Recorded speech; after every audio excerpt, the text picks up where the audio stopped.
고린도전서 12장 27절에서 바울이 고린도 교회를 향해서 이렇게 얘기하죠. 너희는 그리스도의 몸이요 지체의 각 부분이다. 그죠? 그리스도의 몸을 구성하고 있대요. 지체의 그 한 부분이래요. 와, 이거는 굉장히 강한 관계를 얘기하는 거 아닌가요? 고린도 교회는 막 분열되고 있거든요. 서로 싸우기도 하고 죄를 짓기도 하고 이런 거예요. 그런데 그들이 하나라는 거예요. 예수 그리스도의 몸. 너희가 누구는 손가락이기도 하고 누구는 발가락이기도 하고 누구는 눈이기도 하고 이게 엄청난 관계 아닙니까? 굉장히 밀접한 관계죠. 그렇죠? 이런 관계를 대표적으로 보여주는 모습이 뭡니까? 성찬입니다. 성찬. 이 성찬은 그리스도의 피에 참여하는 것, 그리스도의 몸에 참여하는 거죠. 그렇죠? 그래서 우리가 몸이 한 몸이 된 거잖아요. 예수 그리스도를 중심으로 해서. 그래서 성찬은 수직적 측면이 있어요. 하나님과 우리의 관계. 근데 수평적 측면도 있죠. 우리가 한 몸이다라는 것을 확인하는 시간인 거예요. 바울이 고린도전서 10장에서 바로 이 부분을 얘기하고 있는 겁니다. 그래서 우리가 그리스도의 몸의 지체가 되었다면 성령이 주신 그 은사를 통해서 섬겨가면서 그리스도의 몸인 교회를 성숙하게 세워나가죠. 온몸은 머리이신 그리스도께 속해 있고 몸에 갖추어져 있는 각 마디를 통하여 연결되고 결합되고요. 각 지체가 그 맡은 분량대로 활동을 해서 몸이 자라납니다. 그 몸이 뭐예요? 교회죠. 예수 그리스도의 몸된 교회. 이 공동체가 자라나는 것이죠. 그래서 우리의 섬김은 다른 사람과 분리돼서 혼자서 하는 게 아니죠. 앞 시간에 말씀드렸듯이 우리의 은사로 섬김은 공동체가 전제됐고요. 공동체의 이익을 위해서 하는 거라는 거예요. 그렇다면 공동체가 없다면 아무 의미가 없는 거예요. 자, 첫 번째는 이겁니다. 교회는 예수 그리스도의 몸, 우리는 그 몸의 지체다. 이건 굉장히 강한 관계성을 의미한다. 두 번째는 에베소서 2장 20절, 21절입니다.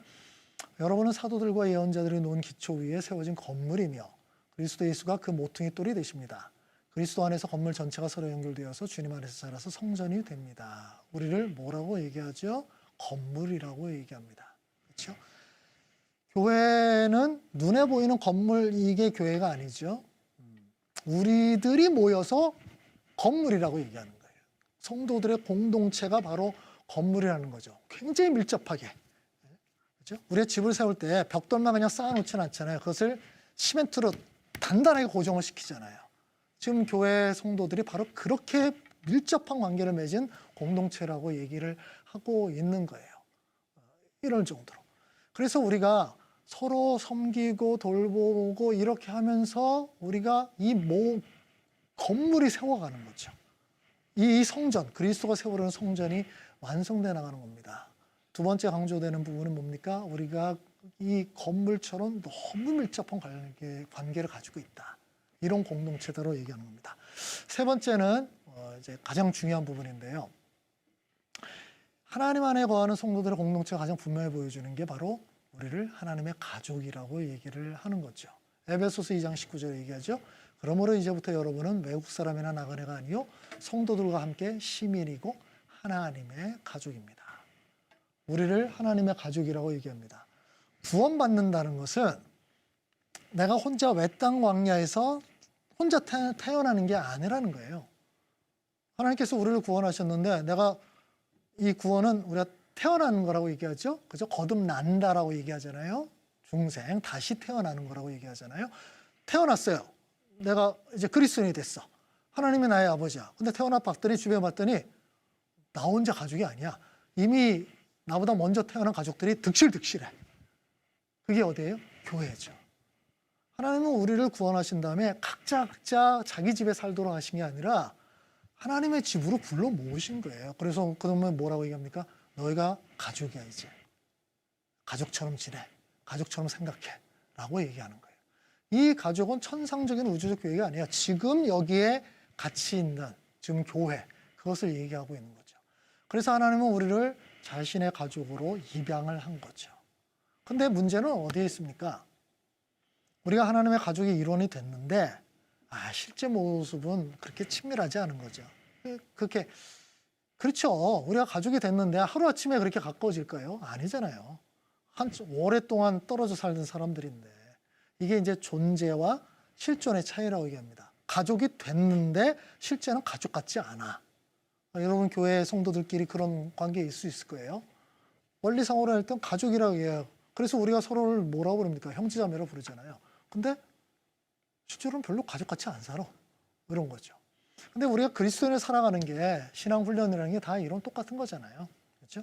하나님의 거룩한 자가 되었는데 거룩한 자가 되도록 또 노력을 해야 돼요. 하나님의 자녀라 부름을 받는데 네가 진짜 하나님의 자녀처럼 살고 있어? 라고 물어보면 별로 안 그런 것 같거든요. 그렇다고 자녀가 아닌 건 아니죠. 자녀처럼 살려고 애를 쓰는 거죠. 마찬가지죠. 우리가 서로 하나님의 가족이 됐어요. 근데 별로 가족 같지 않아? 근데 거기서 멈추면 안 되는 거죠. 하나님의 의도는 뭡니까? 너희가 진짜 가족처럼 살도록 노력을 해라고 얘기하는 거예요. 세니 그랜츠가 이렇게 얘기합니다. 성령은 지금 인간의 모든 구분을 뛰어넘는 백성을 하나의 몸으로 결합시키고 있다. 그러므로 성령의 지속적인 사역은 오직 인간 역사의 종말에 가서 온전한 모습으로 출현하게 될 종말론적 공동체가 이미 우리 가운데 부분적이긴 하지 진정한 모습 존재. 즉 종말에 가면 우리가 진짜 모든 게 변화돼서 가족이 될 거예요. 그때 그렇게 되는데 지금 우리가 노력하는 건 뭡니까? 그거를 바라보면서 시도를 하는 거예요. 실천을 하는 거죠. 예루살렘 교회가 우리 사도행전 2장, 4장에 보면 정말 자기 재산도 막 내어주면서 같이 먹고 지내고 막 이렇게 했다 그랬잖아요. 이게 가능했던 이유가 뭡니까? 그들을 가족이라고 생각했기 때문이죠. 그러니까 자기 돈을 주는 거 아까워하지 않죠. 같이 집에서 같이 지내는 거 전혀 문제가 없었던 거예요. 그렇죠? 이런 모습이 이미 예수님에 의해서부터 강조가 됐던 겁니다.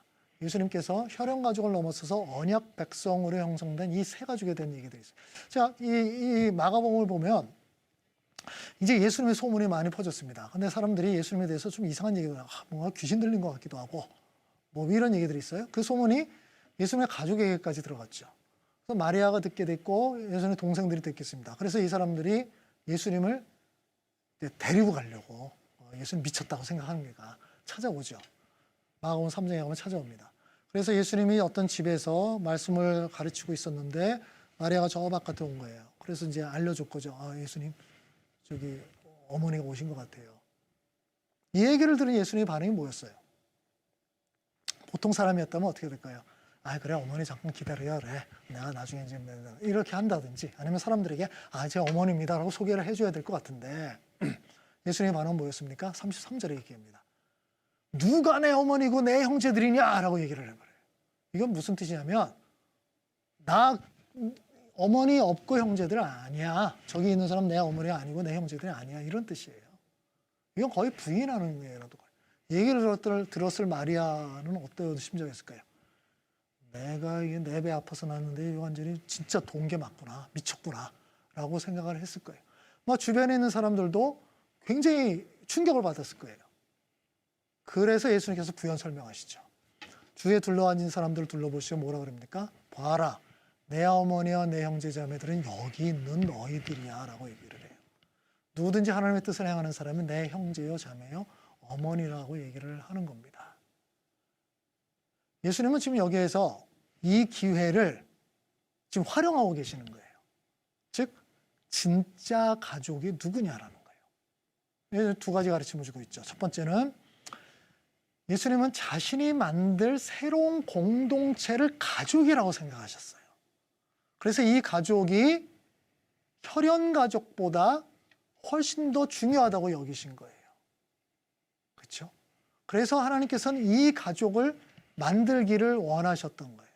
그래서 이 기회를 지금 활용을 하신 거란 말이에요. 예수님도 혈연 가족이 있었잖아요. 마리아와 동생들이요. 근데 여기에서 예수님이 그들을 더 우선시해버리면은 예수님이 지금 가르치려는 예수님을 따르는 사람들이 가족이라는 이 가르침이 뭐 헛것이 되어버리거든요. 그러니까 예수님이 여기서 좀 세게 나가신 거예요. 이거는 좀 상징적인 부분이죠. 그렇죠?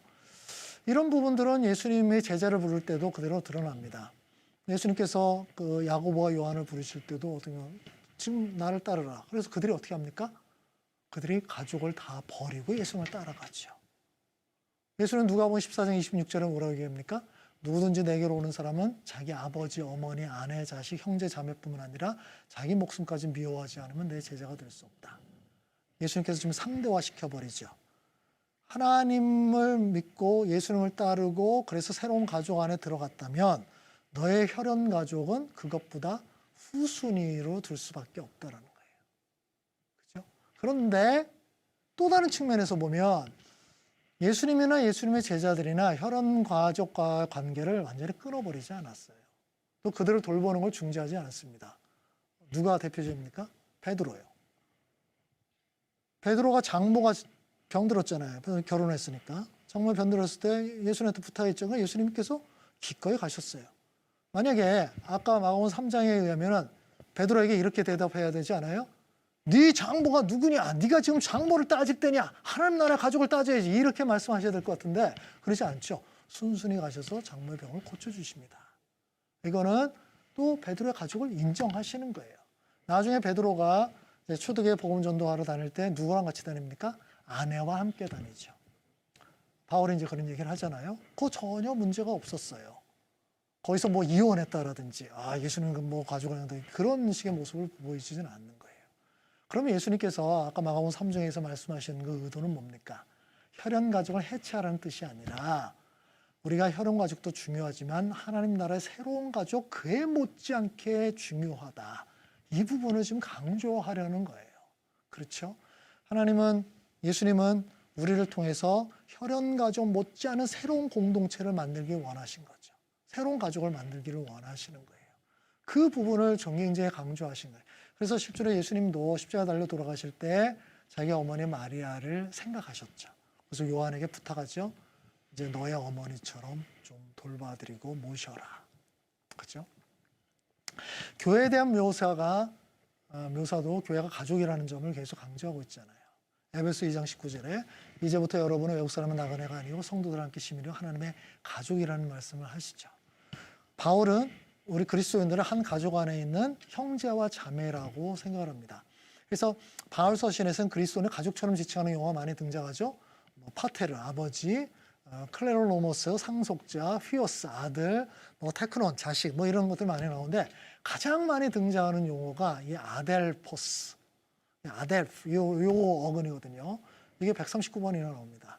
이 형제 자매라는 것은 교회 안에 그 성도들과의 관계를 보여주는 아주 대표적인 용어인데 이 조셉 헬러만이라고 하는 학자는 이렇게 얘기를 합니다. 그 당시에 초대교회 당시 1세기를 쭉 조사를 해봤더니 가족 간의 가장 관계가 깊은 것이 형제와 자매 관계라고 얘기를 한 거예요.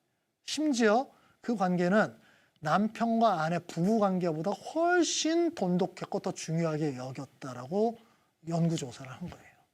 왜냐하면 남편과 아내는 그런 로마사에서 뭉쳤다가 헤어질 수도 있다고 봤거든요. 형제는 피를 나눈 존재라고 봤기 때문에 이게 훨씬 더 중요하다고 본 거예요. 지금 바울이 교회 안의 그리스도인들 간의 관계를 형제 자매라고 표현한 것은 바로 이 배경을 깔고 있다라고 얘기를 하기도 합니다.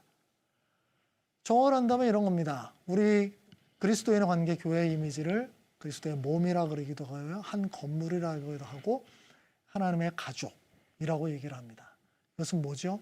우리가 그리스도 안에서 정말 긴밀한 공동체가 되었다라는 것을 얘기하는 거죠. 또 여기서 말하고 있는 건 뭡니까? 어떤 그리스도인도 이 공동체와 분리되어 있는 존재는 없다라고 얘기하는 거예요. 우리는 다 관련이 돼 있다는 겁니다. 그래서 카르타고의 교부였던 키프리안이 이런 얘기를 하죠. 주님께서 가르치신 기도를 설명을 하면서 이렇게 말합니다. 무엇보다도 평화의 교사여 연합의 주님은 성도들이 기도할 때 자기 자신만을 위해서 개인적으로는 사적으로 드리는 것을 원하지 않았다.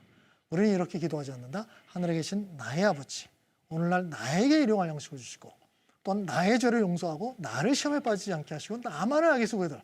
이렇게 기도 안 하죠? 어떻게 기도합니까? 우리의 기도는 공적이고 한 곳을 지향한다. 우리는 나만을 위해서가 아니라 모든 성도들을 위해서 기도한다. 왜냐하면 우리 모두는 하나이기 때문에. 신약시대의 교회 예수님의 가르침을 이 초대교회 교부들은 그대로 받아들였어요. 그래서 우리는 하나다. 우리는 공동체다. 우리는 한 가족이다. 이 부분을 계속 강조했던 거죠. 그러나 세월이 흘러가면서 이 공동체성이 쇠퇴가 됩니다. 초대교회 성도들은 정말 그런 모습을 보여줬잖아요. 사도행전에 나타나는 예루살렘 교회 모습들. 그래서 그들이 주변에서 박해를 받을 때도 그들이 똘똘 뭉쳐서 진짜 가족을 형성했기 때문에 이것을 이겨낼 수가 있었거든요. 그런데 시간이 지나가면서 이 공동체성이 다 해체가 되게 됩니다. 그 결정적인 계기가 언제입니까? 기독교가 로마의 국교가 되면서예요. 이제 기독교가 박해를 받지 않게 됐어요. 오히려 기득권 세력이 됐어요. 재산을 얻게 됐고 권력을 쥐게 됩니다. 그러니까 그들끼리의 관계를 밀접하게 안 가져도 괜찮은 거예요. 이러다면서 교회는 뭐가 되죠? 기관이 돼버립니다. 그냥 조직이 돼버린 거예요. 관계가 이제는 필요가 없어요. 온 국민이 다 기독교인이니까 이런 모습이네요. 이게 종교개혁 이후에도 크게 달라지지 않습니다. 그 당시에 종교개혁제 주류 교회들, 칼빈, 루터, 쭈빙글리 이런 사람들이 했던 주류 교회들은 공동체성을 회복한다는 것보다는 교리를 지키는데 더 관심을 기울였습니다. 오히려 그 당시에 교회의 핵심인 공동체를 강조했던 사람들은 제세례파, 메노나이트 이런 사람들이에요. 왜냐하면 그들은 계속 박해를 받았거든요. 그래서 그들이 어떤 면에서 교회는 공동체다라는 것을 지금까지도 유지해 오고 있다고 얘기할 수 있어요. 현대에 들어오면서 더 교회 공동체의 상실되는 모습이 더 나타납니다. 왜냐하면 우리 사는 사회의 지형이 그렇게 변했거든요. 삶이 변했어요. 도시화가 되고 교통수나 발달은 막 다 흩어지었거든요. 이렇게 돼서 마을이 붕괴가 됐죠. 마을이 붕괴가 되면 교회도 다 붕괴가 되어버렸습니다. 뭐 자세하게 설명할 수는 없지만 여러분 제가 어렸을 때는 저희 교회에 나오는 사람들이 다 그 동네에 살았어요. 지금 이런 교회는 시골에 있는 교회들 말고는 도시에 있는 교회에 가면 거의 그럴 교회 흔하지 않을 겁니다. 다 차를 타고 이동을 하죠. 교회를 찾아가죠. 그러니까 이렇게 되니까 거리가 멀어지면 관계성도 엷어질 수밖에 없게 되죠. 그렇죠? 산업화는 뭐와 연결이 됩니까? 자본주의 발전에 연결됩니다. 돈이 많아지다 보니까 원래 그랬습니다. 돈이 많아질수록 개인주의 성향이 강해집니다. 아파트 이게 영어죠, 그죠? 어파트먼트라고 얘기하죠. 아파트, A-P-A-R-T 이게 무슨 뜻이죠? 떼어놓다, 분리하다 하잖아요. 우리 사회 지금 60%의 사람이 아파트에 살아요. 그 뜻이 뭐 떼어놓다는 뜻이에요. 이게 굉장히 재미난 표현이거든요. 그래서 아파트는 굉장히 밀집된 공간에 사람들이 사는데 오히려 관계가 없어. 우리 대한민국 사람들의 대부분이 그런 공간을 선호하고 그런 공간을 살아요. 그러니까 이 공동체가 없어져 버렸고 교회도 그런 사람들이 모여 있으니까 관계성이 점점 없어져 버립니다. 더 심각한 거는 우리가 구원을 하나님과 나와의 관계만으로 생각을 해요. 제가 계속 강조했듯이 우리는 하나님께서 우리를 구원하신다 우리를 가족으로 집어넣었다는 것을 자꾸 생각을 안 하는 거예요. 그러다 보니까 탈교회 성도들처럼 교회는 내가 선택할 수 있는 거라고 생각을 하는 거예요. 그래서 그리스도인이 된다는 것은 개인적 차원의 일일 뿐 타인과 함께하는 삶과는 전혀 관계가 없다라고 착각을 하게 되는 거죠. 이게 이제 현대 개인주의 문화의 영향도 계속 받게 되는 것이죠. 그래서 케빈 길레스라는 신학자는 이렇게 말합니다. 예수와 모든 신약의 저자들은 현대 개인주의를 이해하지 못할 것이다. 그들에게 있어서 개인은 항상 그들이 속한 사회의 한 부분이었고 이런 사회적 영역이 개인보다 우선적이었다. 예수를 좇는 자가 된다는 것은 새로운 영적인 가족의 일부가 되어 공동체의 일원으로 합류된다는 의미였다. 그렇죠? 이 마지막 문장 중요합니다. 예수를 좇는 자가 된다는 것은 새로운 영적인 가족의 일부가 되어 공동체의 일원이 된다는 거예요. 근데 현대 개인주의는 자꾸 구원을 개인적 영역으로 축소시켜요. 나와 하나님과의 관계, 나 혼자 잘 믿으면 될 거라고. 여기에 또 기여했던 부분은 이원론적 사고방식입니다. 신앙생활이라는 것을 좁게 생각하는 거예요. 성경 보고 기도하고 예배드리고 이걸 신앙생활로 착각을 하는 거죠. 그게 신앙생활인가요? 아니죠. 원래 하나님께서 의도하셨던 건 뭡니까? 우리의 총체, 우리 삶 전체 그것이 하나님과 관련 속에서 영위가 되는 거라는 거죠. 교회도 그런 측면에서 또 마찬가지죠. 교회가 관심을 기울이는 게 뭘까? 예배드리는 거 중요하긴 하지만 그게 전부는 아닌데 우린 점점 그런 식으로 빠져들어가는 거예요. 이러다 보니까 변형된 사제주의 영향이 나타납니다. 이게 뭐냐면은 원래 종교개혁이 중세시대 사제주의를 개혁하면서 나타났잖아요. 그런데 세월이 지나가면서 목사가 사제를 대신하게 됐고요. 구약의 제사장을 대신하게 됩니다. 이거는 종교개혁 정신을 크게 훼손하는 거예요. 그러니까 목사와 성도들과의 관계만 중요해져 버렸어요. 이것만 중요해지다 보면 성도들끼리의 관계가 부수적으로 돼버립니다. 관계성이 죽어버리는 거예요. 지금 많은 교회들이 이런 모습을 보여주고 있는 거예요. 그러니까 뭔가 하면 성도들끼리도 할 수 있는데 자꾸 목사를 부르려고 그래. 다 목사 위주로 다 하려고 그래. 근데 그 목사도 또 누구요? 담임 목사. 부교육자는 또 안 된다고 생각해요. 이게 중세 시대의 그 카톨릭의 모습을 그대로 답습하고 있는 거예요. 또 다른 마지막의 원인은 뭡니까? 교회 성장주의예요. 사람들이 도시로 모여들면서 이제 사람들이 밀집하게잖아요. 그 교회가 점점 커지게 된 거예요. 원래 사람 숫자가 많아질수록 관계 밀도가 약해지죠. 그죠? 10,000명인 교회 공동체성을 얼마나 갖출 수 있을지 잘 모르겠어요.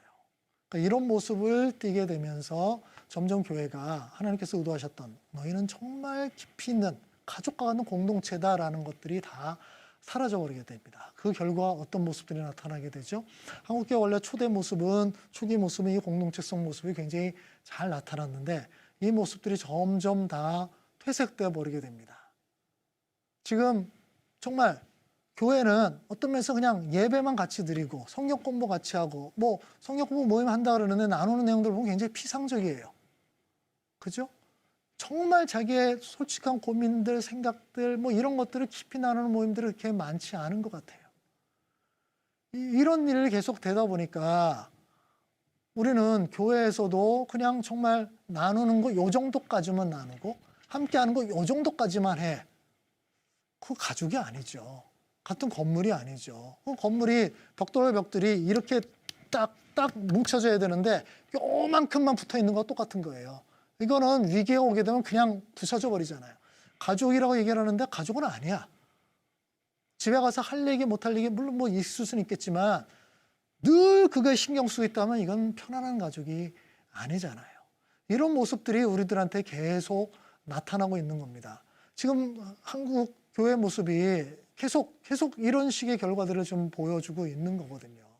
그래서 이러다 보니까 하나님께서 원래 교회를 공동체로 대한 공동체, 세상에 하나님의 모습을 보여주는 공동체를 의도하셨는데 이게 다 안 되는 거예요.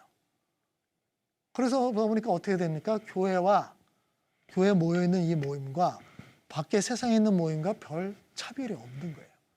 차이점은 뭡니까? 예배 드리는 거 하나밖에 없어요. 구약의 이스라엘 백성들도 예배는 잘 드렸습니다. 제사 잘 드렸어요. 하나님께서 이사야 1장에서 뭐라고 얘기를 하죠? 너희가 제사 드리러 나한테 오는 건 나 지겹다, 신물난다까지 얘기를 해요. 이스라엘 백성이 멸망한 게 예배, 제사를 안 드려서가 아니라는 거예요. 그들이 전혀 다르지 않았기 때문이에요. 지금 한국교회가 무너진다고 얘기하거든요. 이유가 뭐예요? 예배를 안 드려서요? 아니에요. 한국교회처럼 예배 잘 드리는 교회가 어디 있습니까? 얼마나 많이 예배를 드리고 있어요. 근데 왜 한국교회에서 무너지고 있고 욕을 먹고 있는 거죠? 전혀 다르지 않기 때문이에요. 세상 사람들과 너무 똑같아요. 그러다 보니까 밖에 있는 사람, 내가 교회 들어갈 이유가 도대체 뭐예요? 그 이유를 모르는 거예요. 내부에 있는 사람들도 점점 그런 느낌이 있어요. 내가 교회 열심히 다니고 시간도 내고 봉사도 하는데 뭐 이 모임과 밖에서 하는 다른 모임과 뭐가 다를까? 밖에서 내 팬클럽, 내가 좋아하는 유명 가수들 그 팬클럽 거기가 오히려 더 공동체 센터 좋은 것 같아. 그들에 가면 너무 위로가 되고 내 고민도 얘기하게 되고 그죠? 그런 얘기들 많이 하거든요. 이러다 보니까 내가 굳이 교회에 있어야 될 이유를 못 느끼는 거예요. 탈교회 성도들이 계속 발생할 수밖에 없는 거예요. 이단들이 이렇게 번성하는 주된 이유는 뭡니까? 뭐 그들이 잘못된 가르침을 줬고 그 가르침으로 사람들이 현혹하는 부분도 있는데요. 여호와의 증인들이라든지 신천지라든지 이런 쪽에 번성하는 주된 이유는 교회가 주지 못하는 이 부분을 주기 때문이에요. 그들이 정말 가족 같기 때문이고 서로를 위해서 헌신하는 모습들이 있기 때문이거든요. 지금 우리 한국 교회는 본인들이 정통이라고 주장을 합니다. 뭐 저는 그 인정을 해요. 한국 교회가 바른 걸 믿는다. 오소독시 정통, 바른 걸 믿는다는 거예요. 근데 오소프락시 정행, 그 바르게 믿는 대로 살고 있느냐? 이 부분은 아니라는 거예요. 왜 지금 젊은 친구들이 신천지를 빠져들어가죠? 뭐 여러 가지 이유가 있겠지만 그들이 공통적으로 얘기하는 건 그들이 쏟아주는 사랑, 정말 가족처럼 챙겨주는 것이 너무 감동적이다 이 얘기를 해요. 그 얘기는 반대로 뭡니까? 지금 한국교회가 이런 모습들을 다 상실했기 때문이다 라고 얘기를 할 수밖에 없습니다. 요즘은 일반 사회뿐만 아니라 교회에서도 공동체라는 말이 참 많이 유행하고 있어요. 그렇죠? 그러나 이 단어를 쓴다고 해서 모두가 진정한 공동체가 되는 것은 아닙니다. 이 진정한 공동체에 대한 각성은 이제 모든 그리스도인들의 고민입니다.